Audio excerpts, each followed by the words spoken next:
السلام عليكم ورحمة الله وبركاته. إن الحمد لله نحمده ونستعينه ونستغفره ونؤمن به ونتوكل عليه ونعوذ بالله من شرور أنفسنا ومن سيئات أعمالنا.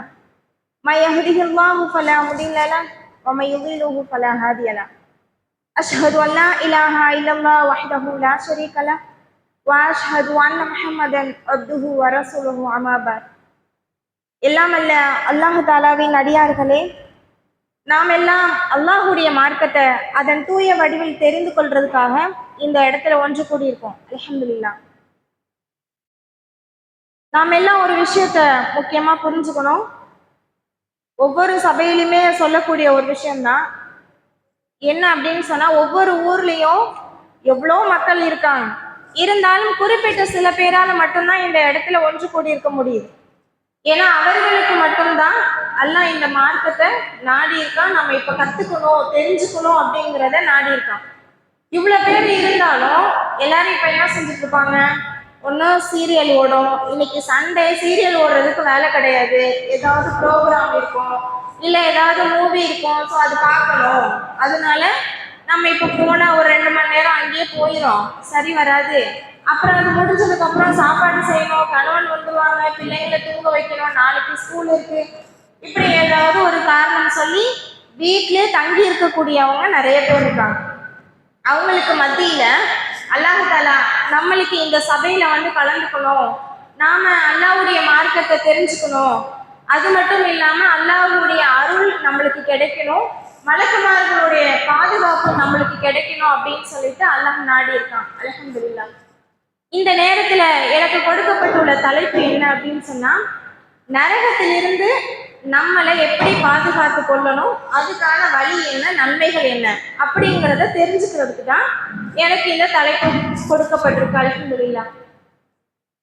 நரகத்திலிருந்து பாதுகாப்பு பெறணும் அப்படின்னு சொன்னா, நாம அல்லாஹும் அல்லாஹுடைய தூதரும் எதெல்லாம் நம்மளுக்கு கற்றுக் கொடுத்துருக்காங்களோ அந்த அடிப்படையில வாழ்ந்தாலே நாம நரக நெருப்பிலிருந்து நம்மளை பாதுகாத்து கொள்ளலாம். உதாரணத்துக்கு இப்ப நம்ம சொன்னோம் இல்லையா, அநாகரிகமான விஷயங்கள், தேவையில்லாத விஷயங்களை நாம பார்க்காம இருக்கிறது மூலியமா கூட நாம நம்மளை நரக நெருப்பில் இருந்து பாதுகாத்து கொள்ளலாம். அல்லாஹ் தன்னுடைய திருமறையில சொல்றான், யா அய்யுஹல்லதீன ஆமனு கு அன்ஃபுஸக்கும் வ அஹ்லீக்கும் நாரா வகூதுஹா அன்னாஸ் வல் ஹிஜாரா அலைஹா மலாயிகத்துன் கிலாலுன் ஷிதாத் லா யஸூனுல்லாஹ மா அமரஹும் வ யஃஅலூன மா யுஅமரூன். இந்த குர்ஆன் வசனத்துக்கு என்ன அர்த்தம் அப்படின்னு சொன்னா, யா அய்யுஹல்லதீன ஆமனு, நம்பிக்கை கொண்டோரே, உண்மையிலே நாமெல்லாம் நம்பிக்கை கொண்டிருக்கோமா நம்பிக்கை கொள்ளலையாங்கிறது உங்களுக்கும் தெரியாது எனக்கும் தெரியாது. ஆனா அல்லாஹ் தஆலா எல்லாரையுமே சொல்றான், நம்பிக்கை கொண்டவர்களே, நீங்க உங்களை மட்டும் இல்லை, உங்களை சார்ந்த உங்களுடைய குடும்பத்தினரும் என்ன செய்யுங்க, நரக நெருப்பில் இருந்து பாதுகாத்து கொள்ளுங்க. உங்களையும் பாதுகாத்துக்கோங்க, உங்களுடைய குடும்பத்தாரையும் பாதுகாத்து கொள்ளுங்க. குடும்பம்னா என்ன, நம்மளை சுத்தி இருக்கிற எல்லாருமே நம்மளுடைய குடும்பத்தார் தான். நம்மளுடைய அம்மா அப்பா இவங்க மட்டும்தான் நம்மளுடைய குடும்பத்தாரா? நம்மளுடைய உறவினர்கள், நம்மளுடைய அண்டை வீட்டுக்காரங்க, நம்மளுடைய எய்த்த வீட்டுக்காரங்க எல்லாருமே நம்மளுடைய உறவினர்கள் தான். அப்போ உங்களையும் உங்களுடைய குடும்பத்தாரையும் நரக நெருப்பிலிருந்து பாதுகாத்து கொள்ளுங்க. ஏன்னு சொன்னா அது ரொம்ப கடுமையானது, ரொம்ப கொடூரமானது. அதுல கடுமையும் கொடூரமும் கொண்ட வானவர்கள் சூழ்ந்திருப்பாங்க. அதனால அந்த நரக நெருப்பில் இருந்து என்ன செய்ய முடியாது, உங்களால தப்பிக்கவே முடியாது.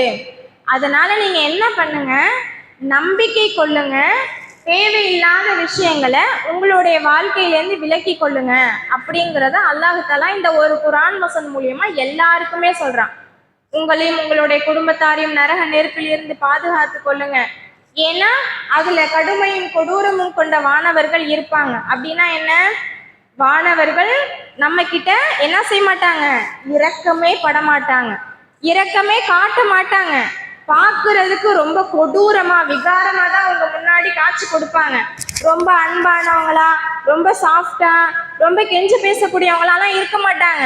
இது அல்லாஹ்வுடைய கட்டளைனா அது கண்டிப்பா நடக்கும் அப்படிங்கிறத அவங்களுடைய அந்த அந்த நடந்துக்கிறது மூலியமாவே என்ன செய்வாங்க, கடுமையை வெளிப்படுத்துவாங்க.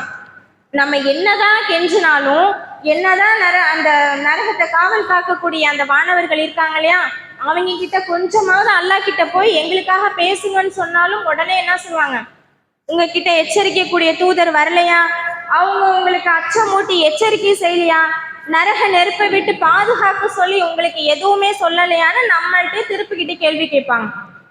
அதனாலதான் நாம அந்த கடுமையான நரகத்துக்கு போகாம நம்மளை எப்படி நாம பாதுகாத்துக்கிறது அப்படிங்கறது தான் நம்ம பார்க்க போறோம். நாம செய்யக்கூடிய ஒவ்வொரு அமல்களையும் ரசூல்லா சொல்லியிருக்காங்களா, அல்லாஹ் நம்மளுக்கு சொல்லியிருக்கானா, இது செய்யறதுனால நம்மளுக்கு என்ன பின்விளைவோ அப்படிங்கிறத யோசிச்சு யோசிச்சு தான் பண்ணணும். ரசூல்லா அதுக்கு ஒரு உதாரணம் சொல்றாங்க. மறுமை நாள்ல ஒரு மனிதன் வருவான், அவன் திவாலாகி போனவனா இருப்பான் அப்படின்னு சொல்றாங்க. உடனே சஹாக்கள்லாம் கேட்குறாங்க, திவாலாகி போனவன்னா என்ன அப்படின்னு சொல்லிட்டு ரசூல்லா கிட்ட, யார் ரசூலுல்லாஹ், திவாலாகி போனவங்கன்னா யாரு அப்படின்னு கேட்குறாங்க. அப்ப ரசூல் ஸல்லல்லாஹு அலைஹி வஸல்லம் அந்த சஹாக்களுக்கு விளக்கம் சொல்றாங்க. அதாவது மறுமை நாள்ல ஒரு மனிதன் வருவான், அவன் நன்மை மூட்டைகளை சுமந்து கொண்டவனா வருவான். பார்க்க அவ்வளோ நன்மை மூட்டைகள் இருக்கும், மேல மேல மேல மேல அடிக்கி அடிக்கி அவ்வளோ மூட்டைகளோட வருவான். மக்கள் எல்லாம் பார்த்துட்டு சொல்லுவாங்களாம், இவர் கண்டிப்பா சொர்க்கத்துக்கு போகக்கூடியவரா தான் இருப்பாரு.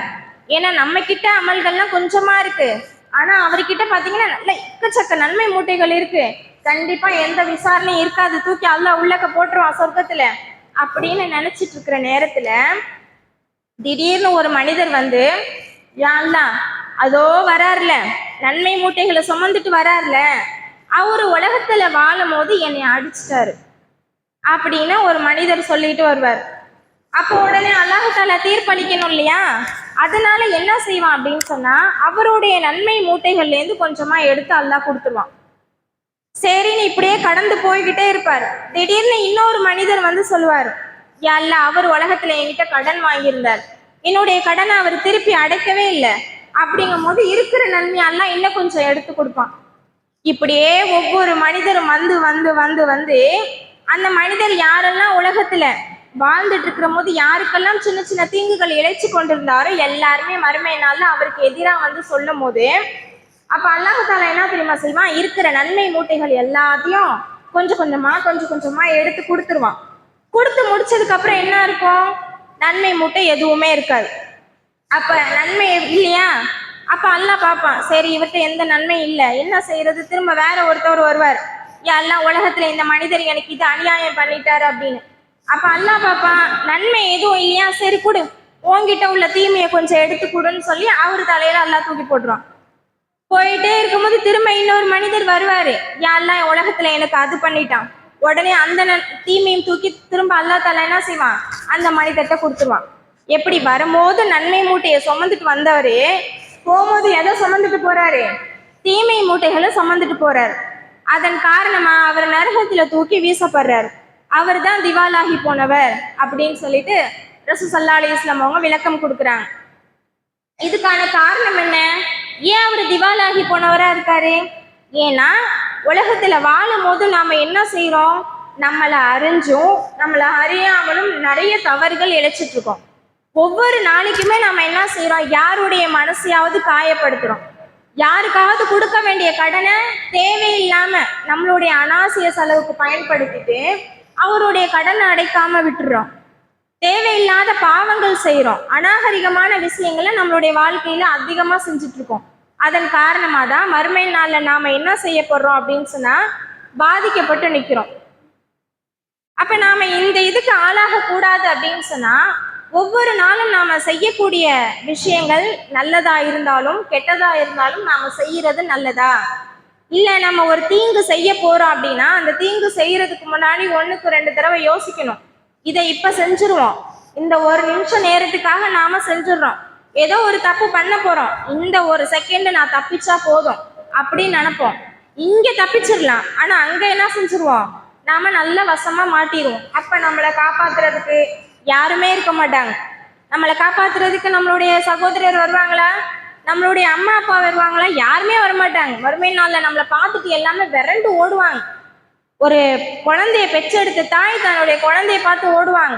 இப்போ ஓடிடுவாங்களா? ஏதாவது குழந்தைக்கு பிரச்சனைனா நின்று போராடுவோம், என் பிள்ளைக்கு அநியாயம் நடந்துருச்சு அப்படின்னு. ஆனா மறுமை நாள்ல அப்படி நிலை மாறும். ஒரு தாய் தன்னுடைய குழந்தையை பார்த்து ஓடுவாங்க, ஒரு மனைவி தன்னுடைய கணவனை பார்த்து ஓடுவாங்க, ஒரு கணவர் தன்னுடைய குழந்தைகளை பார்த்து ஓடுவார். இப்படி மறுமை நாள்ல இதுதான் சூழ்நிலை ஏற்படும். அப்ப நாம ஒவ்வொரு நாளும் நாம நரகத்திற்குரிய செயல்களை செஞ்சுட்டு இருக்கோமா, இல்ல சொர்க்கத்துக்கு போறதுக்கான காரியங்களை பண்ணிட்டு இருக்கோமா அப்படிங்கிறத நாம என்ன செய்யணும்? சிந்திச்சு செயல்படணும். ஏன்னா நரகத்துக்கு போறது அவ்வளோ ஈஸியான காரியம் கிடையாது. நரகத்தை பத்தி அல்லாஹ் முன்னாடி எச்சரிக்கை செய்யறான். முன்னாடியே நரகம் எப்படி இருக்கும்? கடுமையா இருக்கும், கொடூரமா இருக்கும். நரகத்துல உள்ளது எல்லாமே நெருப்பாலதான் சூழ்ந்து இருக்கும். உங்களுக்கு குடிக்கிற தண்ணியா இருந்தா கொதிக்க கொதிக்க கொடுக்கப்படும். அந்த கொதிக்கிற நீரை தான் நீங்க குடிக்கணும். அது குடிக்கிறதுனால உங்களுடைய வயிறு, குடல் எல்லாமே துண்டு துண்டாகும். புண்களில் இருந்து வரக்கூடிய சீல் தான் உங்களுக்கு தண்ணீரா புகற்றப்படும். நீங்க போத்திக்கிறதுக்கு நெருப்பாலேயே போர்வை, நீங்க படுக்கிறதுக்கு நெருப்பாலேயே பாய், நீங்க சுவாசிக்கக்கூடிய காத்து கூட நெருப்பால இருக்கும் அப்படின்னு சொல்லிட்டு அல்லாஹாலா தன்னுடைய திருமறையில ஒவ்வொரு விஷயத்தையும் அழகான முறையில நம்மளுக்கு விளக்கி கொடுத்துருக்கான். இவ்வளவும் தெரிஞ்சும் நாம என்ன தெரியுமா செய்யறோம்? மறுமை நாள் என்னைக்கோ வரப்போகுது, அந்த வெள்ளிக்கிழமை மட்டும்தான் ரசூலா சொல்லிட்டாங்களே வெள்ளிக்கிழமை அன்னைக்கு மறுமை நாள் வரும்னு. வாரம் வாரம் வெள்ளிக்கிழமை நம்மளுடைய பாவங்களை தீர்த்துக்கலாம், ஜும்மா தொழுது நம்மளுடைய பாவங்களை தீர்த்துக்கலாம், அப்போதைக்கு நம்ம ஏழைகளுக்கு உணவு கொடுத்து நம்மளுடைய பாவங்களை தீர்த்துக்கலாம். இல்லையா, அன்னைக்கு ஃபுல்லா தொழுதாவது நம்மளுடைய பாவங்களை தீர்த்துக்கலாம்னு சில பேர் வெள்ளிக்கிழமைக்கு மட்டும்தான் முக்கியத்துவம் கொடுக்கக்கூடியவங்களா இருக்காங்க. நாம அப்படிலாம் இருக்கக்கூடாது. ஏன்னா நரக நெருப்புங்கிறது ரொம்ப கடுமையானது. இப்ப சமைச்சிட்டு இருக்கோம், நம்மளுடைய கையில ஏதாவது தீப்பட்டுச்சு, காயம் ஆறுறதுக்கே ஒரு வாரம் ஆகுது. ஆனா 69 மடங்கு நெருப்பும் அந்த நரகத்துல இருக்கு. அந்த இருக்கக்கூடிய அந்த நெருப்பானது எப்படி இருக்கும், நம்ம மேல பட்டுச்சுன்னா எப்படி கடுமையா இருக்கும். அது முதல்ல அதுல நிக்க முடியுமா? அது தாங்க முடியுமா?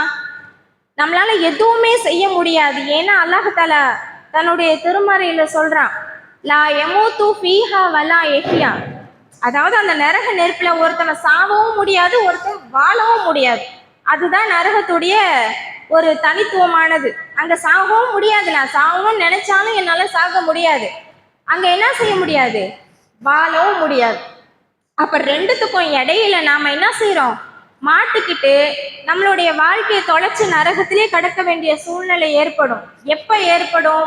நாம எப்ப அல்லாவுக்கும் அவனுடைய தூதருக்கும் கட்டுப்படாம அவங்க சொன்ன விஷயத்துக்கு மாறா நாம நடக்கிறோமோ, அப்ப இந்த நரகத்துடைய தண்டனைகளும் இந்த நரகத்துடைய நெருப்பையும் நாம அனுபவிக்கிற மாதிரி இருக்கும். ஏன்னா நரகத்தை காவல் காக்கிறதுக்கு 19 வானவர்கள் அல்லாஹ் நியமிச்சிருக்கான். ஒரு மலக்குமாரே அவ்வளோ கடுமையானவரா இருக்காருன்னா 19 பேர் எப்படி கடுமையானவங்களா இருப்பாங்க? அந்த நரக நெருப்புல இருந்து தப்பிக்கணும்னு நம்ம நினைப்போம், ஆனா திரும்ப நரகத்திலேயே தூக்கி தள்ளி வீசப்படுவோம். நிக்க முடியாது.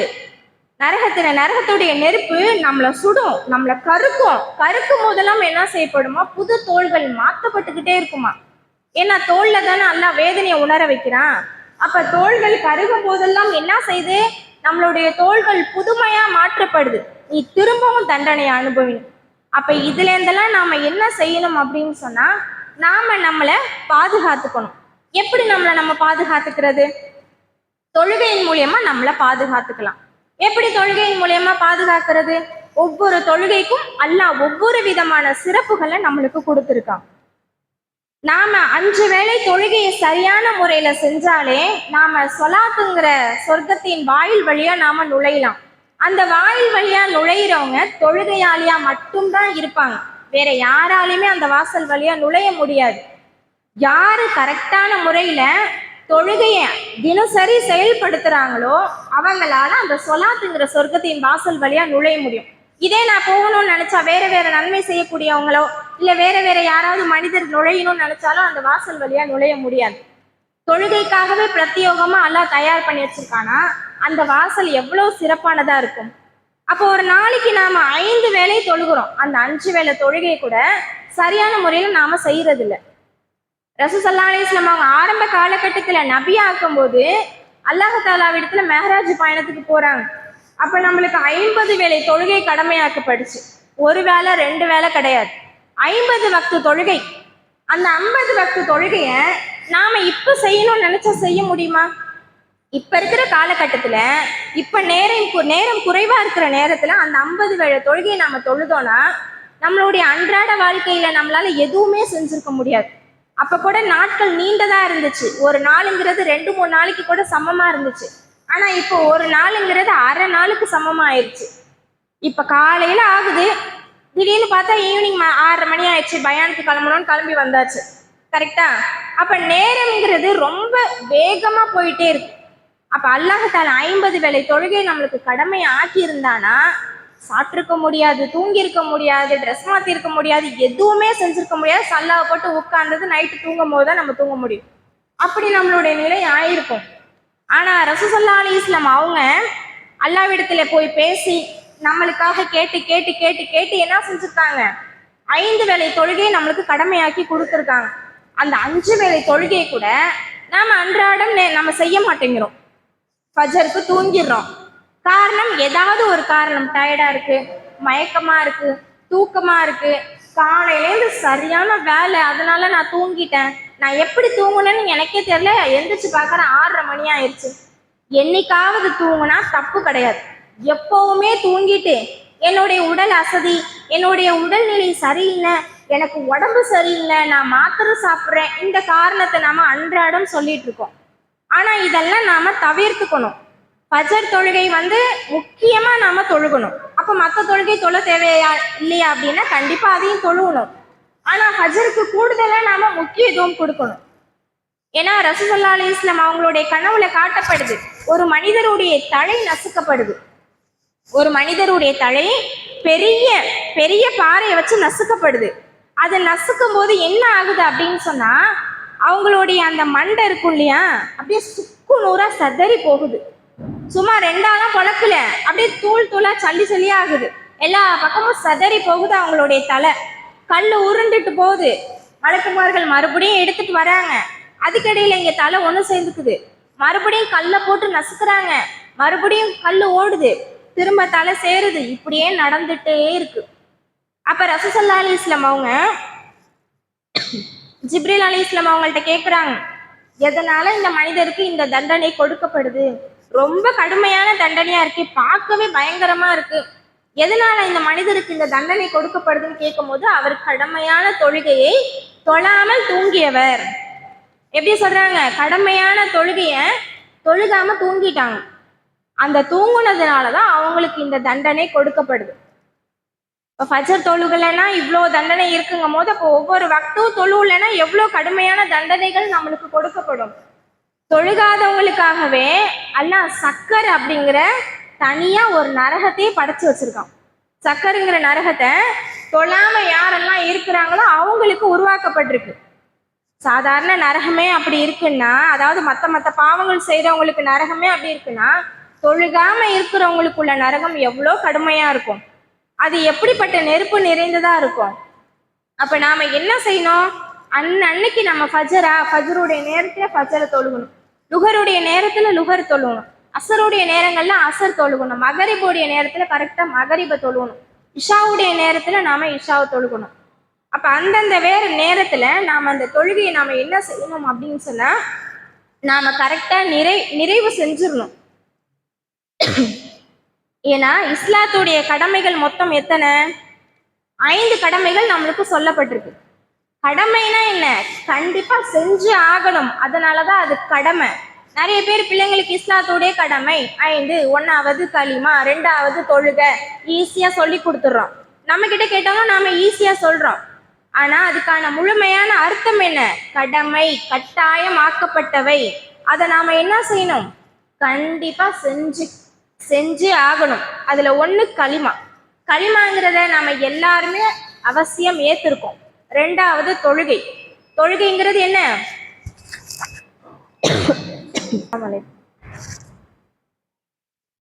இப்போ இஸ்லாத்துடைய கடமைகள்ல முதல் கடமை களிமா. அதை நாம எல்லாருமே ஒப்புக்கொண்டிருக்கிறோம். நான் அல்லாஹ்வை ஏத்திருக்கேன், ரசூலுல்லாஹ்வை நான் தூதர்னு நான் என்ன செஞ்சிருக்கேன், என்னுடைய வாழ்க்கையில நான் ஏத்திருக்கேங்கிறத நாம ஒத்துக்கிறோம். 2வது தொழுகை. இந்த தொழுகைங்கிற கடமைய நாம கட்டாயமா செஞ்சே ஆகணும். இதுல வயசு வித்தியாசம்லாம் கிடையாது. வயசானவங்களுக்கு கடமை இல்லை, பிரச்சனை இல்லை, வயசானவங்க தானே உட்கார்ந்து தொழுதுக்கலாம், தொழுகாமலும் இருக்கலாம், அப்படி கிடையாது. வயசாயிட்டா உட்கார்ந்து தொழுதுக்கலாம், படுத்து கூட தொழுதுக்கலாம், ஆனா தொழுகையை நிறைவேற்றியே ஆகணும்.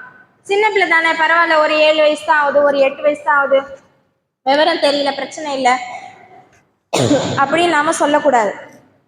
ஒரு வயசு ஆயிடுச்சு, ஒரு 6 வயசு ஆயிட்டாலே குழந்தைங்களுக்கு எல்லாமே புரிய ஆரம்பிச்சிருது. அவங்களுக்கு புரியறதுனால தானே நாம பேசுறத திரும்ப பேசுறாங்க, நாம செய்யறதே திரும்ப செய்யறாங்க, நாம சொல்றதே திருப்பிட்டு நம்மள சொல்றாங்க. அப்ப அந்த குழந்தைங்களுக்கு புரியிற வயசு வந்துட்டாலே அவங்களுக்கு தொழுகை கடமையாயிரும். அப்ப தொழுகைங்கிறதுக்கு வயசு வித்தியாசம், உடம்பு சரியில்லை, நோயாளி, இவங்க அப்படிலாம் எதுவுமே கிடையாது. எல்லாருமே என்ன செஞ்சாகணும், தொழுகைங்கிற விஷயத்த கட்டாயமா நாம செஞ்சே ஆகணும். மூணாவது நோன்பு.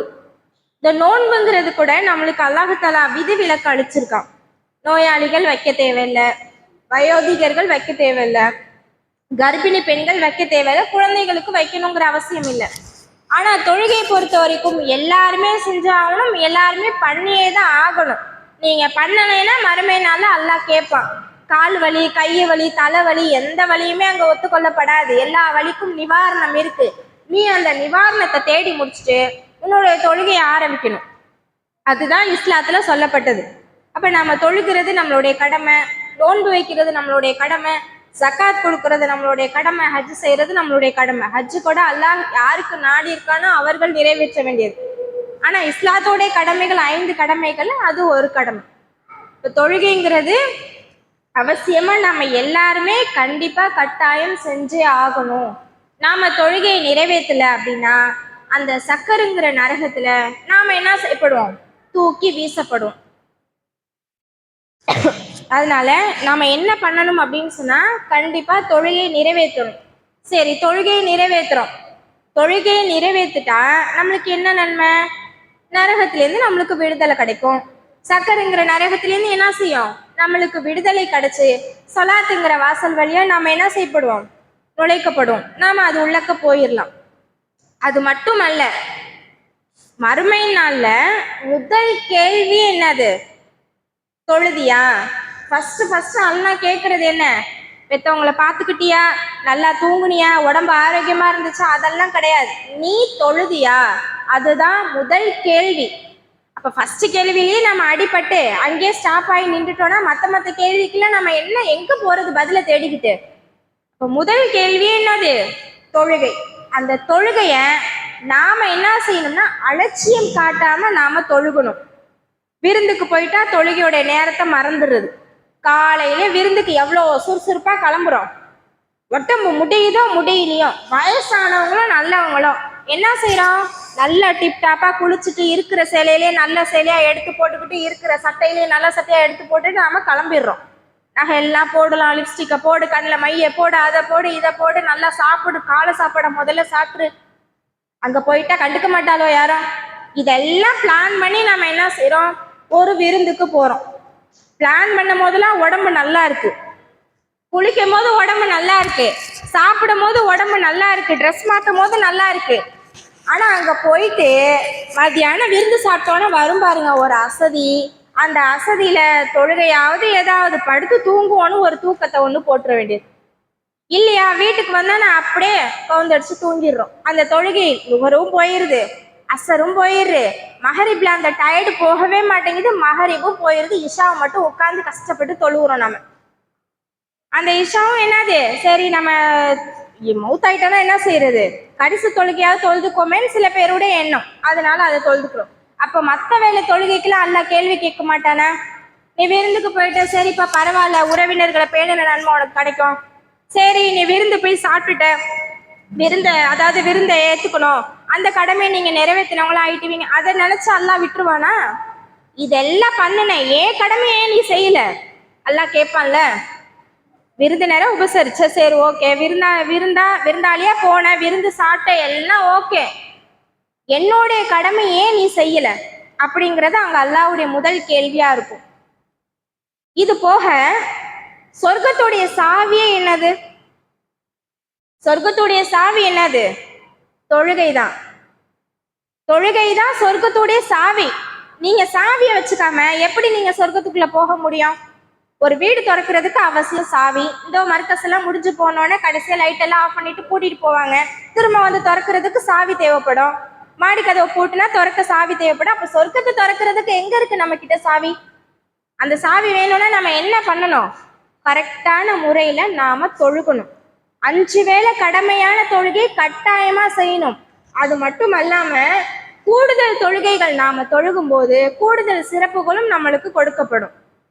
அது என்ன கூடுதல் சிறப்பு? இப்ப காலையில ஃபஜர் தொழுறீங்க. ஃபஜர் தொழுது முடிச்சோடனே தூங்கிடுவோம். சில பேர் தூங்கிடுறாங்க, சில பேர் வேலைக்கு போறவங்க அப்படியே வேலைக்கு போறாங்க, அப்படியே குரான் ஓதுறவங்களும் ஓத செய்யறாங்க. இதெல்லாம் இருக்கட்டும். இப்ப ஃபஜர் தொழுது முடிச்சுட்டு ஒரு 7 மணி ஒரு 8 மணி ஆனோடனே ஒரு தொழுகை ஒன்று வரும். யாருக்காவது தெரியுமா?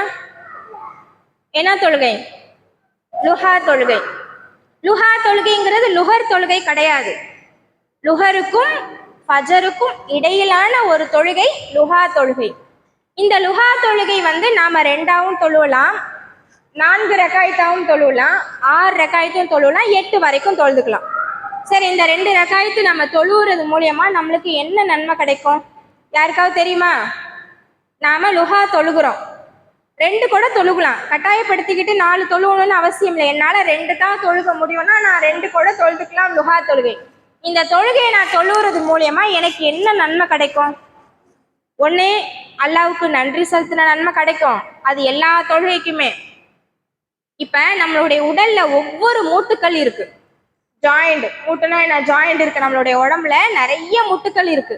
ஒவ்வொரு ஜாயிண்ட்டுக்கும் நாம தர்மம் செஞ்சதுக்கான நன்மை கிடைக்கும். காசு கொடுக்க தேவையில்லை, பணம் கொடுக்க தேவையில்லை, கோடி கோடியா போய் பில்லு போட்டு கொடுத்து எழுதி கொடுக்கணுங்கிற அவசியமே இல்லை.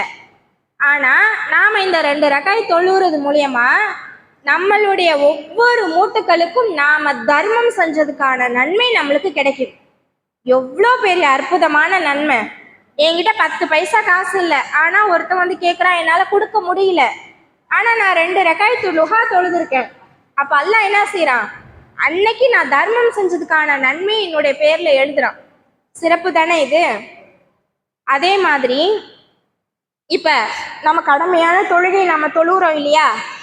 கடமையான தொழுகை தொழுகும் போது முன்பின் சுன்னத்துகள் இருக்கு. அதுல குறிப்பிட்டு 12 ரகாயத்துகள் யாரு தொடர்ந்து டெய்லியும் தொழுகிறாங்களோ அவங்களுக்கு நான் சொர்க்கத்தை தரேன்னு அல்லாஹ் சொல்றான். அது என்ன 12 ரகாயத்து?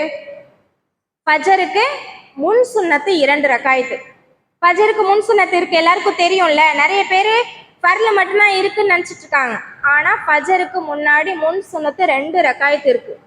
ஒருவேளை உங்களால முன் சுன்னத்து தொழுக முடியல, வாங்க சொல்லிட்டாங்க, தொழுகையே ஆரம்பிச்சுட்டாங்க, ஆண்கள் அப்பதான் வருவாங்க, சுன்னத்து தொழுகிறதுக்கு அவங்களுக்கு டைம் கிடைக்கல அப்படின்னா ஃபர்ல தொழுதுட்டு அந்த முன் சுன்னத்தை பின் சுன்னத்தா கூட நாம தொழுதுக்கலாம் ஃபஜருக்கு மட்டும். அப்ப ஃபஜருடைய முன் சுன்னத்து 2 ரகாயத்து, லுஹருக்கு முன் சுன்னத்து 4, அதுக்கப்புறமா ஃபர்ல 4 தொழுகுவோம், பிறகு பின் சுன்னத்து 2 தொழுவோம், நஃபில் 2 தொழுவோம். இதுல நம்மளுக்கு அந்த 12 ரகாயத்துல எது அடங்கும்? முன் சுன்னத்து 4 ரகாயத்து, பின் சுன்னத்து 4, அதாவது 2 ரகாயத்து. அசருக்கு ரசூலா சொல்லல. அதே மாதிரி மகரிபுக்கு பின் சுன்னத்து 2 ரகாயத்து, இஷாவுக்கு முன் சுன்னத்து 4, பின் சுன்னத்து 2, மொத்தம் 12 ரகாயத்து வந்துருச்சா? அப்ப இந்த 12 ரகாயத்தை நாம டெய்லியும் தினசரி தொழுவணும். பரலோட சேர்த்து நாம தொழுகும் போது நம்மளுக்கு அல்லாஹ் தஆலா சொர்க்கத்தை தரேன்னு சொல்றான். ஒருவேளை என்னால 12 ரகாயத்து தொடர்ந்து தொழுவ முடியல, அப்ப எனக்கு சொர்க்கம் கிடைக்காதானா? அப்படி கிடையாது. அதுக்கு கூடுதலா அல்லாஹ் வேற நன்மைகளே கொடுப்பான். நீங்க தொழுதிருக்கீங்க இல்லையா? தொழுததுக்கான நன்மை அல்லாஹ் என்ன செய்வான்? நம்மளுக்கு கொடுப்பான். அப்ப இந்த அடிப்படையில தான் நாம தொழுகணும். இப்படி தொழுதனா நம்மளுக்கு அல்லாஹ் சொர்க்கத்தை தரேன்னு சொல்றான். தஹஜ்ஜத் தொழுகை தொழுகிறோம். தஹஜ்ஜத் தொழுகை தொழுகும் போது அல்லாஹ் கிட்டவே அடிவானத்துக்கே வரேங்கிறான். நீங்க செய்யக்கூடிய பிரார்த்தனையை நான் என்ன செய்யறேன்? சீக்கிரமா செய்வே இருக்கிறேன். ஏன்னா அல்லாஹ் 7வது வானத்துல இருக்கான். இப்ப நாம 7வது வானத்துல இருக்கக்கூடிய அல்லாஹ் கிட்ட இவ்வளவு நேரம் உட்கார்ந்து மகரிப் தொழுது முடிச்சுட்டு நாம துவா கேட்கிறோம். அல்லாஹ் நம்மளுடைய துவாவுக்கு எப்ப நாட்டம் கொடுக்குறானோ அப்ப அந்த துவா கபுல் செய்யப்படும். ஆனா இதே ஃபஜ்ர், அதாவது தஹஜ்ஜுடைய நேரங்கள்ல நாம தொழுதுட்டு அல்லாஹ் கிட்ட துவா செய்யும் போது அல்லாஹ் வந்து என்ன செய்யறான், வானத்துடைய அடித்தட்டுக்கு வரான். வானத்துடைய கடைசி வானத்துக்கு வந்து அல்லாஹ் என்ன செய்யறான், நம்மளுடைய பிரார்த்தனைக்கு சீக்கிரமா செவி மடுக்கக்கூடியவனா இருக்கான். சீக்கிரமா உங்களுடைய பிரார்த்தனையை அல்லாஹ் என்ன செய்யறான், கபுல் செய்யக்கூடியவனா இருக்கான். அதனால நாம என்ன செய்யணும், தஹஜ்ஜுடைய தொழுகையுமே நாம அன்றாடம் தொழக்கூடியவங்களா இருக்கணும். என்னால டெய்லி தொழ முடியல அப்படின்னா நாம அப்பப்பயாவது நம்ம என்ன செய்யணும், தஹஜ்ஜுடைய தொழுகையில நாம தொழுதுட்டு அல்லாஹ் கிட்ட துவா செய்யணும். இப்ப இதே இந்த தஹஜ்ஜுத் தொழுகை ரசூலுல்லாஹ்வுக்கு கட்டாய கடமை. நம்மளுக்கு எப்படி 5 வேளை தொழுகை கட்டாயமாக்கப்பட்டுச்சோ, ரசூலுல்லாஹ்வுக்கு இந்த தஹஜ்ஜுடைய தொழுகை கட்டாய கடமை, அவங்க தொழுதே ஆகணும்.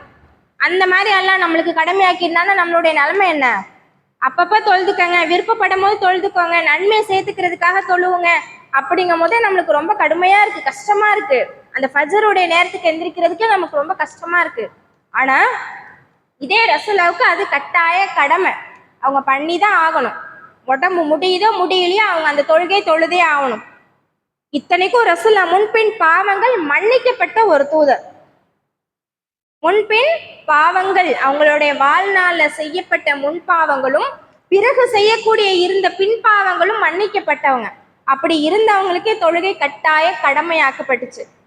இருந்தாலும் ரசூலுல்லாஹ் தன்னுடைய உடல்நிலை சரியில்லைனாலும் தரையில கால்களை சீச்சுக்கிட்டு போய் தொழக்கூடியவங்களா இருந்தாங்க. நம்மளுக்கு லேசா தலையை வலிக்குது, மாத்திரையை போட்டு தூங்கிடுறோம். கொஞ்சம் கால் வலிக்குது, என்ன செஞ்சிடறோம், தொழுகையை விட்டுறோம், அப்படியே மறந்துடுறோம், தொழுகையை மறந்துடுறோம், மகரி தொழுகை மறந்துடுறோம், இஷாவையும் மறந்துட்டு அப்படியே போய் சாப்பிட்டோமா, ஒரே போதையில நம்ம சில பேர் தூங்கவும் செஞ்சிடறாங்க. அப்படி இல்லாம நம்ம என்ன பண்ணணும்னா, தொழுகைங்கிறத அவசியமா நம்ம வாழ்க்கையில பேணி நடக்கணும். அப்படி பேணி நடந்தாலே நம்ம என்ன செய்யலாம், நரகத்தை விட்டு முழுமையான முறையில நாம விடுபட்டு நாம சொர்க்கத்துக்கு போகக்கூடியவங்களா இருக்கலாம். ரசூல் ஸல்லல்லாஹு அலைஹி வஸல்லம் அவங்க நம்மளுக்கு இன்னும் கூடுதலான நிறைய விஷயங்களை சொல்லியிருக்காங்க. உதாரணத்துக்கு தர்மம் செய்யுங்கன்னு நம்மளுக்கு சொல்லியிருக்காங்க.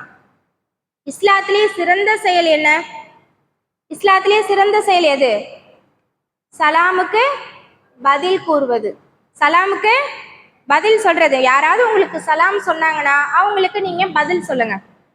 ரெண்டாவது, பசித்தோருக்கு உணவு கொடுக்கறது. பசிச்சவங்களுக்கு உணவு கொடுக்கறது அவ்வளோ ஒரு சிறந்த ஒரு விஷயம்.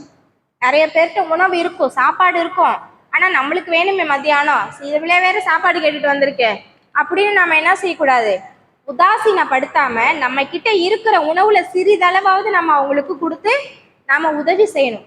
அது இஸ்லாத்துடைய சிறந்த செயல். சலாமுக்கு பதில் கூறுறது ஒண்ணு. சரி, சலாமுக்கு பதில் கூறுனா நம்மளுக்கு என்ன நன்மை கிடைக்கும், அஸ்ஸலாமு அலைக்கும் அப்படின்னா எத்தனை நன்மை, 10 நன்மை கிடைக்குது. அஸ்ஸலாமு அலைக்கும் வரஹ்மத்துல்லாஹ்னா 20 நன்மை கிடைக்குது. உட்கார்ந்துகிட்டே தான் சம்பாதிக்க போறோம். அஸ்ஸலாமு அலைக்கும் வரஹ்மத்துல்லாஹி வ பரகாத்துஹு அப்படின்னா 30 நன்மை முழுமையான முறையில நம்மளை வந்து அடைஞ்சிருது. யாராவது நம்மளுக்கு விரோதிகள் இருந்தாலும் அவங்க சலாம் சொன்னாங்கன்னா நாம வலைக்கும் சலாம்னு சொல்லணும். அப்படியே அப்படின்னு திருப்பிட்டு போயிடக்கூடாது. அது சிறந்த செயல் கிடையாது.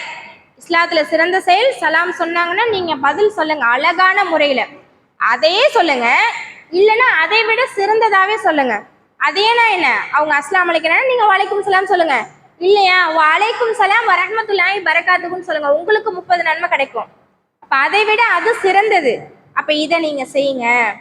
அதே மாதிரி பசித்தவருக்கு நீங்க உணவு கொடுங்க, அது ரொம்ப சிறந்தது. உங்ககிட்ட உணவு இல்லையா, ரசூலுல்லாஹ் சொல்றாங்க ஒருத்தவங்களுடைய உணவு 2 பேருக்கு போதுமானது. ஒருத்தவங்களுடைய உணவு தான், ஆனா அது 2 பேருக்கு போதுமானது. எப்ப போதுமானதா இருக்கும், நீங்க எப்ப அடுத்தவங்களுக்கு கொடுக்கணும்னு நினைக்கிறீங்களோ அப்ப அது உங்களுக்கு போதுமானதா ஆயிரும். நீங்க கொடுத்தது போக மிச்சம் உங்களுக்கே சாப்பிட்டுட்டு எக்ஸ்ட்ராவே இருக்கும். ஏன்னா அது அல்லாஹ்வுடைய பரக்கத்து அந்த நேரத்துல வந்து இறங்கும். அப்ப 2 பேருடைய உணவு 3 பேருக்கு போதுமானது, 3 பேருடைய உணவு 4 பேருக்கு போதுமானது. அப்படின்னா என்ன அர்த்தம், ஒரு பசித்தவருக்கு நீங்க உணவு அளிக்கும் போது அந்த உணவுல அல்லாஹ்வுடைய பரக்கத்தும் அல்லாஹ்வுடைய அருளும் என்ன செய்யுது, வந்து நம்மளுக்கு தாராளமா இறங்குது. அப்ப ஏழைக்கு உணவளிங்க, அடுத்தவங்களுக்கு உதவி செய்யுங்க, பணம்னு கேட்டு வரவங்களுக்கு ஹெல்ப் பண்றது, இதெல்லாமே நம்மளை என்ன செய்யும் அப்படின்னு சொன்னா நரக நெருப்பில் இருந்து நம்மளை பாதுகாக்கும். நாம செய்யக்கூடிய ஒவ்வொரு தர்மமும் நம்மளை நரக நெருப்புலேருந்து பாதுகாக்கும். சரிம்மா, என்னால பணம்லாம் கொடுக்க முடியாது, காசு கொடுத்து உதவி செய்யற அளவுக்கு நான் ஒன்றும் வசதியானவங்க இல்லை, நான் ரோட்ல போயிட்டு இருக்கேன், என் கண்ணு முன்னாடி ஒரு கிளாஸ் பாட்டில் உடஞ்சு கிடக்கு, நான் என்ன பண்ணணும்?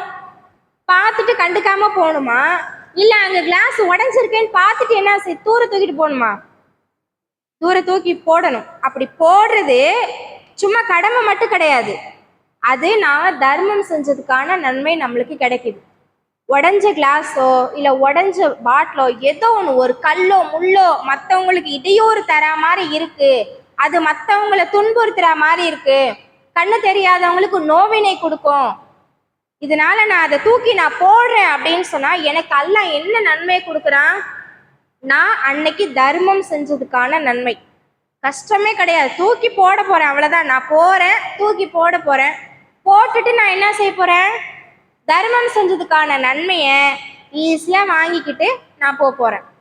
இப்படி நான் அதிகமா தர்மம் செஞ்சிருக்கேன் அப்படின்னா என்னை அது நரக நெருப்பிலேருந்து பாதுகாக்கும் தானே, உங்களையும் பாதுகாக்கும் தானே. அப்ப நாம என்ன பண்ணணும்? நம்மளுக்கு எதெல்லாம் நன்மையை சேகரிச்சு நம்மளுக்கு கொடுக்குமோ அந்த நற்செயல்களை நாம நம்மளுடைய வாழ்நாள்ல அதிகமா செய்யணும். சாப்பாடு கேட்டு வந்தாங்கன்னா இல்லைன்னு சொல்லாதீங்க, இருக்கிறத கொடுங்க. ஒரு உதவின்னு கேட்டு வராங்களா, உங்களால முடிஞ்ச உதவிய செய்யுங்க. உங்களுடைய வார்த்தைகளை கொண்டு நீங்க அவங்கள நோவினை படுத்தாதீங்க. அப்படி ஒருவேளை நீங்க அவங்கள நோவினை படுத்திருந்தீங்கன்னா அந்த திவாலாகி போனவன்னு முதல்ல நாம சொன்னோமே அந்த லிஸ்ட்ல நாம வந்து நிற்போம். கடைசியில எந்த நன்மையும் இல்லாம கடைசியில நரகம் செல்லக்கூடிய நிலை நம்மளுக்கு ஏற்படும். அப்படி ஏற்படக்கூடாது அப்படின்னா நாம என்ன பண்ணணும்? ரசூல்லாவும் அல்லாவும் எதெல்லாம் தடுத்தாங்களோ அந்த செயல்களை நாமெல்லாம் நம்மளுடைய வாழ்க்கையிலேருந்து முதல்ல தூக்கி போடணும்.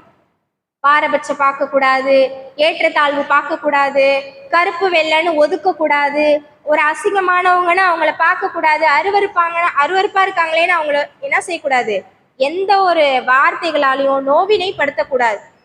இதெல்லாமே நம்மளுடைய வாழ்நாள்லேருந்து என்ன செய்யணும்? தூக்கி தூர போடணும். இதெல்லாம் போட்டுட்டாலே நம்ம கரெக்டான முறையில் நம்ம என்ன செஞ்சிருவோம்?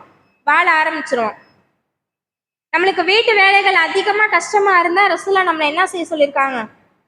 வீட்டுக்கு வேலைக்கு ஆள் வச்சுக்கோங்க, ஒரு 2000 3000 காசு கொடுத்து சம்பளத்துக்கு வேலைக்கு ஆள் வச்சுக்கோங்க நான் சொல்லியிருக்காங்க. சுபஹான் அல்லாஹ் ஓதுங்க, அல்ஹம்துலில்லாஹ் ஓதுங்க, அல்லாஹ் அக்பர் ஓதுங்க. இதை ஓதுனா உங்களுடைய வீட்டு வேலைகள் சுலபமாகும். அது மட்டும் இல்லாம நம்மளுக்கு கூடுதல் நன்மைகளும் கிடைக்கும். வேலைக்கு வேலை பார்த்தா மாதிரி இருக்கும், அசதிக்கு அசதி போனா மாதிரி இருக்கும், நன்மைக்கு நன்மையும் வந்து சேரும். இப்படி நாம செய்யக்கூடிய ஒவ்வொரு நன்மையான விஷயங்களுமே நம்மளை என்ன பண்ணோம்? அந்த நரக நெருப்பிலிருந்து நம்மளை பாதுகாக்கக்கூடியதா இருக்கும். நம்ம கிட்ட எதுவுமே இல்லை அப்படின்னா ரசூலா என்ன சொல்லியிருக்காங்க? ஒரு பேரிச்சம்பழத்துல சிறு துண்டையாவது நீங்க தர்மமா பண்ணி உங்களை நரக நெருப்பிலிருந்து பாதுகாத்து கொள்ளுங்கன்னு சொல்லியிருக்காங்க. 1000 ரூபாய் கொடுத்தாதான் தர்மம் செஞ்ச நன்மைன்னு கிடையாது. என்கிட்ட பேரிச்சம்பழம் தான் இருக்கு, நான் அந்த ஒரு பேரிச்சம்பழத்துல பாதி கொடுக்குறேன், அப்ப கூட எனக்கு என்ன செய்யப்படும்? நரக நெருப்பிலிருந்து பாதுகாப்பு கிடைக்கும். அதை தான் ரசூலா சொல்லியிருக்காங்க, ஒரு துண்டு, ஒரு சின்ன துண்டையாவது கொடுத்து உங்களை நரக நெருப்பிலிருந்து பாதுகாத்து கொள்ளுங்க அப்படின்னு சொல்லி நம்மளுக்கு அழகான முறையில இஸ்லாம் வந்து கத்து கொடுக்கப்பட்டிருக்கு. இது செஞ்சா நன்மை, இது செஞ்சா தீமை, தொழுதா நன்மை, தொழுகலையா பாவம், பாவம்னா என்ன? நரகம் நம்மளுக்கு கிடைக்கும். இப்படிலாம் ஒவ்வொரு விஷயத்தையும் ஒரு சின்ன குழந்தைக்கு எப்படி சொல்லி கொடுப்போமோ அதே மாதிரி ரசூல் ஸல்லல்லாஹு அலைஹி வஸல்லம் அவங்க நம்மளுக்கு சொல்லி கொடுத்துருக்காங்க. உதாரணத்துக்கு குரான் ஓதுறது. குரான் நம்ம என்ன செய்யறோம்? அல்லாஹ் கொடுத்துட்டான்னு ஓதுறோம். ஆனா அந்த குரான் ஓதுற ஒவ்வொரு எழுத்துக்குமே 10 நன்மைகள் நம்மளுக்கு கிடைக்குது. இப்ப நான் இந்த நேரத்துல உட்காந்து நான் குரானை பார்த்து ஒரு அல்ஹம்து சூரா நான் ஓதுறேன்னா அந்த அல்ஹம்து சூரா முடிகிற வரைக்கும் முடியுது பாருங்க, அந்த முடிகிறது வரைக்கும் எத்தனை எழுத்துக்கள் இருக்குன்னு நம்ம என்னைக்காவது எண்ணி பார்த்துருக்கோமா? நாம இது வரைக்கும் உட்காந்து அதெல்லாம் எண்ணி பார்த்ததே இல்லை. நானும் எண்ணி பார்க்கணும்னு நினைச்சிருக்கேன். அந்த ஒரு லைன் எண்றதுக்குள்ளேயே எனக்கு அப்புறம் எண்ணிக்கலாம் அப்படின்னு நான் நினைச்சிருக்கேன். நீங்களும் அந்த மாதிரி செஞ்சிருப்பீங்கன்னு நினைக்கிறேன். எல்லாருமே பண்ணியிருப்போம். அந்த அல்ஹம்து சூராவை எடுத்து அதுல எத்தனை எழுத்துக்கள் இருக்குன்னு நானும் எண்ணணும்னு ஒரு நாள் நினைச்சிருக்கேன். நீங்களும் எண்ணி பாருங்க. அப்படி எண்ணி பார்த்துட்டு அதுல எத்தனை எழுத்துக்கள் இருக்கோ அந்த ஒவ்வொரு எழுத்துக்கும் அல்லாஹ் 10 நன்மையை தரேங்கிறான். எப்ப தரேங்கிறான்? நாம அதை உட்கார்ந்து ஓதும் போது தரேங்கிறான். எதுவுமே செய்யல, தொழுதுட்டு நான் குரான் ஓதுறேன், இங்கேயே உட்காந்து நான் 1,00,000 நன்மையை கூட என்னால சம்பாதிக்க முடியும், ஒரு 2,00,000 நன்மையை கூட என்னால சம்பாதிக்க முடியும், கோடி நன்மையை கூட என்னால சம்பாதிக்க முடியும். எப்படி? குரான் ஓதுவதின் மூலியமா. குரான்ல ஒரு எழுத்துமே 10 நன்மை. ஒரு லைன் ஓதி முடிச்சாலே 100 நன்மைக்கு மேல வந்துருமே. ஆனா நம்ம ஓதுறது இல்லை, ஏன்னா அதுக்கெல்லாம் நம்மளுக்கு நேரம் இல்லை. 1.5 மணி நேரம் உட்காந்து ஒரு படத்தை பார்க்க நம்மளுக்கு நேரம் இருக்கு, 2 மணி நேரம் ஆகுது. சொல்ல போனா விளம்பரம் எல்லாம் முடிஞ்சு கிடிஞ்சு அது அந்த படமே முடியறதுக்கு 2.5 மணி நேரம் ஆகுது. டீ, ஸ்நாக்ஸ், காஃபின்னு எல்லாத்தையும் எடுத்துட்டு வந்து உட்காந்து பாக்குறோம். அந்த சீரியலை 1/2 மணி நேரம் பாக்குறோம், விளம்பரம் இடைவேளை கூட நம்ம விடுறது கிடையாது. ஏன்னா அடுத்த சீரியல் எப்ப போடுவான்னு டைம் போடுவான். இதெல்லாம் பாக்குறோம். ஆனா குரான் ஓதுனா ஓத வரமாட்டேங்குது, திக்குது, திணறுது, அதுக்கு முயற்சி கிடையாது. அந்த திக்கி ஓதுறதுக்கு கூட நான் உங்களுக்கு நன்மையை தரேன்னு அல்லாஹ் சொல்றான். குரானை உங்களுக்கு ஓதவே தெரியல, பரவாயில்ல, ஆனா நீங்க திக்கி ஓதி முயற்சி பண்றீங்கல்ல, அதுக்கு நான் 2 மடங்கு கூலி தரேங்கிறான் அல்லாஹ். அல்லாஹ்வுடைய பார்வையில ஒரு மடங்குனா எவ்வளோன்னு தெரியுமா நம்மளுக்கு? ஒரு மடங்குனா எவ்வளோ யாருக்காவது தெரியுமா? ஒரு உஹது மலை அளவுக்கு உள்ள நன்மை. ஒரு மலை இங்கே இருக்கு, திருச்சி மலை இருக்கு, திருச்சி மலை எவ்வளவு பெருசு இருக்கு, அதை விட பன்மடங்கு பெரியது உஹது மலை. அந்த ஒரு உஹது மலை அளவு அதே 2 மடங்கு நன்மை அல்லாஹ் தரேங்கிறான். அல்லாஹ்வுடைய பார்வையில ஒரு மடங்குங்கிறது ஒரு மலை அளவுக்கு சமம்.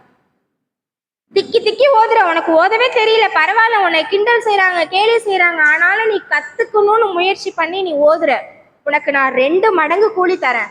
நீ யாருக்காகவும் வெக்கப்படாத. அடுத்தவங்க உன்னை ஏளனமா பேசுறாங்களா, எதை பத்தியும் நீ கவலைப்படாத, நீ ஓது, உனக்கு நான் கூலி தரேன்னு அல்லாஹ் சொல்றான். எனக்கு நல்லா குரான் ஓத தெரியுது, நான் சரளமா ஓதுறேன், நீங்க சரளமா ஓதுறீங்க. நல்லா திக்காம சரளமா ஓதுறவங்களுக்கு என்ன நன்மை? மலக்குமார்களோட ஒப்பிட்டு அல்லாஹ் சொல்றான். எவ்வளவு பெரிய பாக்கியம் மலக்குமார்களோட ஒப்பிட்டு சொல்றது. மலக்குமார்களை நான் சாதாரணமானவங்களா? தூய்மையானவங்க, எந்த தப்பு செய்யாதவங்க, ஒளியால படைக்கப்பட்டவங்க. அல்லாஹ் என்ன சொல்றானோ அந்த கட்டளையை முழுமையான முறையில செய்யக்கூடியவங்க மலக்குமார்கள். அந்த மலக்குமார்களோட ஒப்பிட்டு சொல்றான். யாருக்கு? யாரு குர்ஆனை சரளமான முறையில ஓதுறாங்களோ அவங்களுக்கு. அப்ப நம்ம கையில இருக்கு, நன்மையை சம்பாதிக்கிறது நம்மளுடைய கையில தான் இருக்கு. ஆனா நம்ம தூக்கி மேல வச்சிருக்கோம், நோன்பு அப்ப மட்டும்தான் எடுப்போம். இங்கே நிறைய இருக்கு, டெய்லி வராங்க, எத்தனை பேர் அதை எடுத்து ஓதுறாங்க? என்னலாம் 2 பேர் 3 பேர், மோதினார் ஓதுவாரு, அஜர்த் ஓதுவாரு, இமாம் ஓதுவாரு, முடிஞ்சு போச்சு, அவ்வளவுதான். அது அப்படியே தான் இருக்கு, திறக்கல. நிறைய பள்ளியில அதான், எல்லா பள்ளியிலும் இருக்கு, ஆனா எடுத்து ஓதுறதுல எல்லாருடைய வீட்டு சோகேஸ்லயும் இருக்கு, கண்ணாடி உள்ளக்கத்தான் இருக்கு, கண்ணாடியில இருந்து வெளியே வரமாட்டேங்குது. எப்ப வரும்? இப்ப நோன்பு வரும்ல, அப்ப வரும், எடுப்பாங்க, தூசி தட்டுவாங்க, ஊதுவாங்க, உள்ளக்க பூசணம் இருக்கான்னு பாப்பாங்க, ஈர துணியை வச்சு தொடச்சு காய வைப்பாங்க. அப்பதான் நடக்குது. ஒவ்வொரு வீட்லயும் 2 குரான் 3 குரான் இல்லாம இல்ல, ஆனா நம்ம ஓத மாட்டேங்கிறோம். ஏன்னா அதுக்கெல்லாம் நம்மளுக்கு நேரம் இல்லை. ஈஸியா நன்மையை சம்பாதிக்கலாம், ஈஸியா நரக நெருப்புல இருந்து நம்மளை விடுதலை பண்ணிக்கலாம். ஒரு தப்பு பண்ணிருந்தா கூட அல்லாஹ் நான் மன்னிக்கிறேங்கிறான். எப்ப மன்னிக்கிறேங்கிறான்? நீங்க எப்ப மனசார திருந்தி என்கிட்ட உங்களுடைய அச்சத்தோட கேக்குறீங்களோ நான் உங்களுடைய பாவங்களை மன்னிக்கிறேங்கிறான். அந்த பிரார்த்தனை செய்யறதுக்கு கூட நம்மளுக்கு நேரம் இல்லை. 5 வேளை தொழுவுறோம், பரல மட்டும் தொழுதமா, எந்திரிச்சோமா, கிச்சனுக்கு போனோமா, பாலை சூடு காட்டினோமா, டீ போட்டு குடிக்கலாம் நேரம் இருக்கு நம்மளுக்கு. ஆனா அந்த ஒரு 5 நிமிஷம் உட்கார்ந்து நம்மளுடைய பாவ மன்னிப்பு கேட்கறதுக்கு நம்மள்ட்ட நேரம் இல்லை. நாம செய்யக்கூடிய தவறு, ஒரு நாளைக்கு அன்றாடம் செய்யற தவறை எண்ணவே முடியாது. ஒவ்வொரு நேரமும் ஒரு நிமிஷமும் நாம என்ன பண்றோம்? தவறுகள் பண்ணிட்டே இருக்கோம். எல்லாருமே, இமாம்கள் தவறு பண்றது இல்லையா, ஆலிம்கள் தவறு பண்றது இல்லையா, வீட்டுல உள்ளவங்க தவறு பண்றது இல்லையா, பொதுமக்கள் யாரும் பண்றது இல்லையா, எல்லாருமே பண்றோம். ஆனா அந்த தப்புக்கெல்லாம் நாம என்ன பண்ணணும்? நாம அல்லாஹ் கிட்ட உட்கார்ந்து மன்றாடி அல்லாஹ் கிட்ட மன்னிப்பு கேட்கணும். முன்பின் பாவம் மன்னிக்கப்பட்ட ரசூல் ஸல்லல்லாஹு அலைஹி வஸல்லம் அவங்களே குறைந்தது 100 தடவையாவது அல்லாஹ் கிட்ட மன்னிப்பு கேட்கக்கூடியவங்களா இருந்தாங்க. எல்லா பாவமும் மன்னிக்கப்பட்டுருச்சு, சொர்க்கம் தான், அவங்க சொர்க்கத்துக்கு போறவங்க தான். நாம எல்லாம் தான் அவங்கள பின்தொடர்ந்து போக வேண்டியது இருக்கு. அவங்க எப்பவும் போயிட்டாங்க. இருந்தாலும் ரசூல்லா என்ன செஞ்சாங்களாம்? குறைந்தது 100 தடவையாவது ஒரு நாளைக்கு அல்லாஹ் கிட்ட மன்னிப்பு கேட்கக்கூடியவங்களா இருந்தாங்க. நாம 2 தடவை, ஒரு தடவை, இல்லைன்னா நைட்டு தூங்கும் போது எல்லாம் அஸ்தோஃபில்லா அஸ்தோஃபில்லா ஓதி முடிச்சுட்டு தூங்கிடுறோம். அவ்வளவுதான். நம்மளுடைய மன்னிப்புங்கிறது சும்மா யாரெல்லாம் நான் இப்ப பண்ண போறேன் மன்னிச்சிருடால அப்படிதான் ஆயிடுச்சு. இப்ப ஏதாவது தம்பி கூட அஸ்தோஃபில்லா அஸ்தோஃபில்லா நம்முடைய பாவம் அப்போ மன்னிக்கப்பட்டுன்னு நினைக்கிறோம். அந்த இது கிடையாது. நாம அன்றாடம் செய்யக்கூடிய பாவங்களை நாம அல்லாஹ் கிட்ட உட்கார்ந்து இறையச்சத்தோட நான் மனசார நான் மன்னிப்பு கேட்கிறேங்கும் போது அல்லாஹ் எல்லா பாவங்களையும் மன்னிச்சிடுறேன்னு சொல்றான். எந்த பாவங்களை தவிர? பெரிய பாவங்களை தவிர. நீ பெருசா பண்ணுவ அதெல்லாம் நான் மன்னிக்க மாட்டேன். நீ அன்றாடம் பண்ற தெரியாம பண்ணிருக்க உன்னுடைய வாழ்நாள்ல இது பாவனே அறியாம செஞ்சிட்டியா, நீ என்கிட்ட மன்னிப்பு கேளு, நான் என்ன செய்யறேன் உனக்கு அந்த மன்னிப்பை அளிக்கிறேன்னு அல்லாஹ் சொல்றான். பெரிய பாவங்கள் என்ன? வட்டி வாங்குறது, கொலை செய்யறது, தற்கொலை பண்ணிக்கிறது, அல்லாஹ்வுக்கு இணை வைக்கிறது, இதெல்லாம் பெரிய பாவங்கள். ஆனா இதெல்லாம் அன்றாட நம்மளுடைய வாழ்நாள்ல நடந்துட்டே இருக்கு. இன்னைக்கு காசு இல்லைன்னா உடனே நான் நகையை கொண்டு போய் வச்சுட்டு வந்துருவேன். எனக்கு பணம் வருது இல்ல, என்னுடைய கஷ்டம்லாம் தீருது இல்ல, அல்லாஹ்வா கொடுக்குறேன் டைரக்டா அப்படிங்கிறோம்.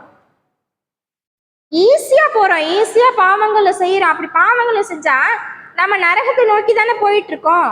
எப்படி நாம நரகத்திலேருந்து விடுதலை நம்ம என்னைக்கு சொர்க்கத்துக்கு போவோம்? அப்ப இந்த தவறுகள்லாம் நம்ம என்ன பண்ணணும்?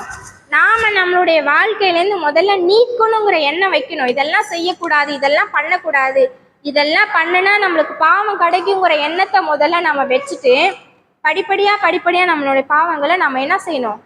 நம்மளுடைய வாழ்நாள்லேருந்து முழுமையா நீக்கிடணும். அப்படி நீக்கிட்டு நான் அல்லாஹ் கிட்ட முறையாடி மன்றாடி அல்லாஹ்வுடைய காலில் அடி பணியும் போதும் அல்லாஹ் தாலா என்ன செய்யறான்? என்னைய மன்னிக்கிறேங்கிறான்.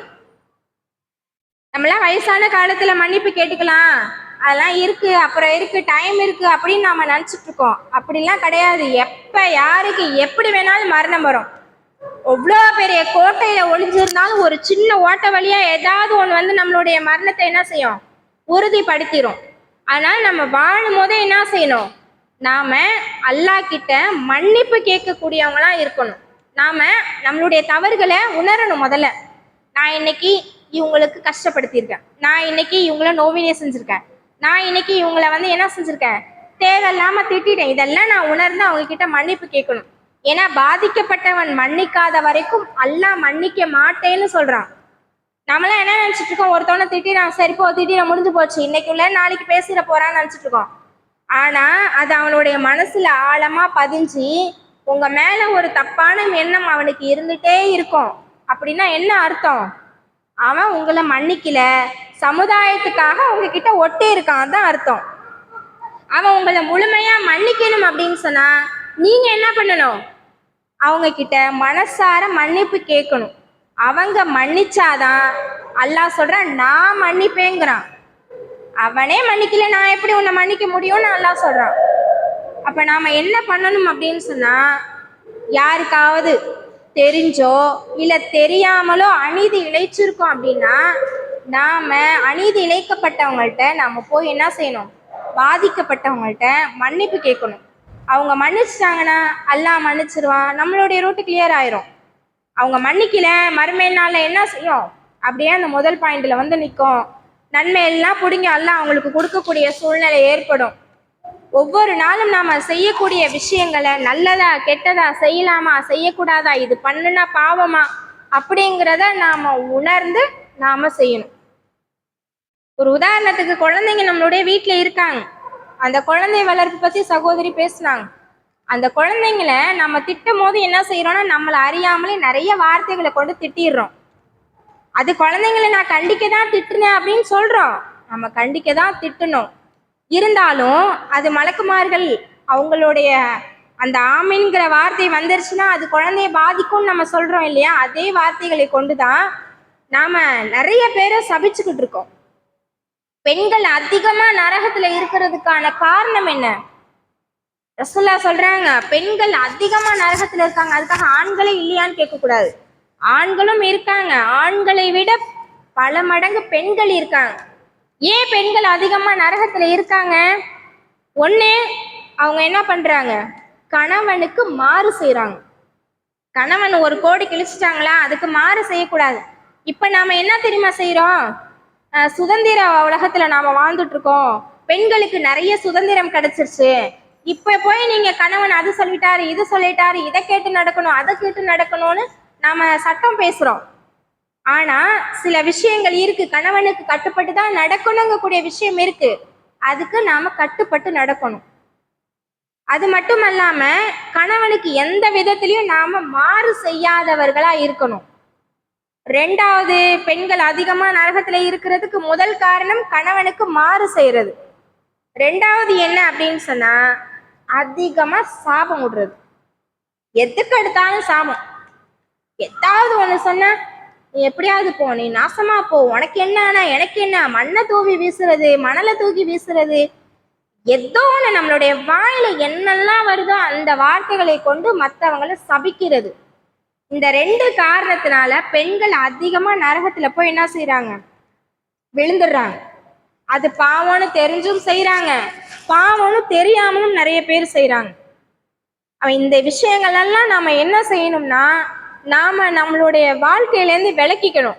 சாபமான விஷயங்களை சொல்லக்கூடாது, கணவனுக்கு மாறு செய்யக்கூடாது, அதிகப்படியான தர்மங்கள் செய்யணும், யாரையும் ஏளனமா பேசக்கூடாது, யாரையும் திட்டக்கூடாது, தொழுகையை கரெக்டான முறையில நிறைவேற்றணும், அதிகமா தர்மம் செய்யணும். முதல்ல அல்லாவுக்கு இணை வைக்காம இருக்கணும். நிறைய பேர் இணை வைக்கிறதுனா என்ன நினைச்சிட்டு இருக்காங்கன்னா, போறது தர்காவுக்கு போறது, அல்லாவை நம்பாம அஜர்த்துக்களை போய் நம்ம நம்புறது, இது மட்டும்தான் இணை வைப்புன்னு நினைச்சிட்டு இருக்கோம். ஆனா இது அல்லாம நிறைய விஷயங்களை நாம நம்மளுக்கு தெரியாமலேயே இணை வைப்பான காரியங்களாவே செஞ்சுட்டு இருக்கோம். ஒரு உதாரணத்துக்கு, ஏதாவது ஒரு நடக்கக்கூடாத விஷயங்கள் நடந்துருச்சுன்னா நம்ம என்ன தெரியுமா செய்யும், என் நேரம் அதனாலதான் எனக்கு இப்படி நடந்துருச்சுன்னு நாம நேரத்தை திட்டுறோம். ஆனா நேரத்தை நாம திட்டக்கூடாது. ஏன் திட்டக்கூடாது? ஏன்னா அல்லாஹ் சொல்றான், நானே நேரமா இருக்கேன், நானே காலமா இருக்கேன், நீங்க அதை திட்டுறது மூலியமா என்னையும் சேர்த்துக்கிட்டு திட்டுறீங்க அப்படின்னு அல்லாஹ் சொல்றான். மற்றவங்களை அதிகமா புகழ்றது, வரம்பு மீறி புகழ்றது, கண்ணு முன்னாடி புகழ்றது, முகத்துக்கு நேரா புகழ்றது, ஏன்னா நம்ம அது ஒரு வஞ்சக புகழ். அதுவும் தான் எல்லாமே சுத்தி என்ன செய்யுது, அந்த பாவமான செயல்ல தான் வந்து நிக்குது. அப்ப இதெல்லாம் நம்ம என்ன பண்ணணும்னா நம்மளுடைய வாழ்க்கையிலேருந்து முதல்ல தூக்கி தூரம் போட்டுடணும். கரெக்டா தொழுவணும், கரெக்டா நோன்பு வைக்கணும், யாரை பத்தி புறம் பேசக்கூடாது. வயலுள்ளிக்குள்ளே ஹுமசத்தில் உமசா தொழுகையில கூட வச்சாங்க. குறை கோரி புறம் பேசும் ஒவ்வொருத்தவங்களுக்கும் கேடுதான்னு அல்லாஹ் சொல்றான். யாரு குறை சொல்லிக்கிட்டு தெரியுறியோ, யாரு புறம் பேசிக்கிட்டு தெரியுறோ எல்லாருக்கும் கேடு விளையும். கேடுனா என்ன, எல்லாருமே தூக்கி நரகத்துல போடப்படுவாங்க. இப்ப இதெல்லாம் நம்மளுடைய வாழ்நாள்லேருந்து நம்ம விடணும். யாரை பத்தி புறம் பேசக்கூடாது, யாரை பத்தியும் அவதூறு சொல்லக்கூடாது. அவதூறு சொல்றதுல பெரிய பாவங்கள்ல உள்ளது. யார் மேலேயும் இட்டு கட்டி பேசக்கூடாது, யாரையும் திட்டக்கூடாது. நம்ம முதல்ல பொய் சொல்லவே கூடாது. சின்ன சின்ன விஷயத்துக்கெல்லாம் பொய், இது உண்மைனா உண்மை, ஆமா உண்மைன்னு சொல்லணும். அந்த உண்மையை ஒத்துக்கிற மனப்பக்குவம் நம்மளுக்கு வரணும். பொய் அதிகம், புறம் அதிகம், எல்லாமே நம்ம கிட்ட சர்வசாதாரணமா ஆயிடுச்சு. அப்பெல்லாம் பொய் சொல்ல பயந்தவங்கன்னா இப்ப பொய் ஈஸியா சொல்ல ஆரம்பிச்சிட்டாங்க. தொட்டதுக்கு பொய். பணம் வச்சிருப்போம் ஆனா பணம் இல்லைங்கிறோம். யாராவது ஹெல்ப் கேட்டு வருவாங்க, பணம் இருக்கும் ஆனா இல்லைன்றோம். எல்லாத்துக்குமே பொய் சொல்லக்கூடியவங்களாம் ஆயிட்டோம். அப்ப இதெல்லாம் நம்மளுடைய வாழ்க்கையில இருந்து என்ன செய்யணும், தூக்கி தூர போட்டுருணும்.